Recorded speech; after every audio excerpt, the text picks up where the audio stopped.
রাসূল করিম সাল্লাল্লাহু আলাইহি ওয়াসাল্লামের হাদিস থেকে পাওয়া যায়, পয়গম্বর আলাইহিস সালাতু ওয়াস সালাম বলেছেন যে ব্যক্তি রমজানের পরিপূর্ণ রোজা রাখার পর যে ব্যক্তি শাওয়াল মাসের 6টি রোজা রাখবেন, আল্লাহ রাব্বুল আলামিন ওই ব্যক্তিকে এই শাওয়াল মাসের 6টি রোজা রাখার কারণে তার গোটা বছর নফল রোজা রাখার পরিপূর্ণ সওয়াব দান করবেন। সুবহানাল্লাহ।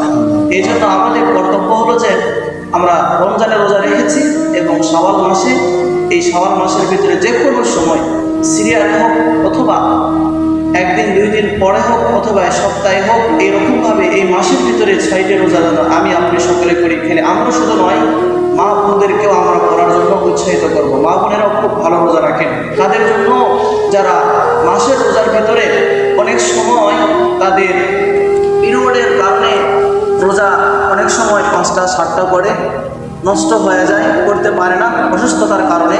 তাদের জন্য অনেকেই মনে করেন যে হুজুর ওই রোজা আদায় না করে কি 6টা রোজা আদায় করব, এমন বিষয় নয়। হ্যাঁ, আগে আপনি এই 6টি রোজা আদায় করবেন, তারপরে এটা গোটা বছর মিলে আপনার যে কাজা রোজা রয়েছে সেই রোজাটি আপনি আদায় করবেন। এই জন্য আল্লাহ পাক রব্বুল আলামিন আমাকে আপনাকে সকলকেই এই 6টি রোজা আদায় করে গোটা বছর রোজা রাখার সওয়াব পাওয়ার তৌফিক দান করুন। সকলে বলুন আমিন।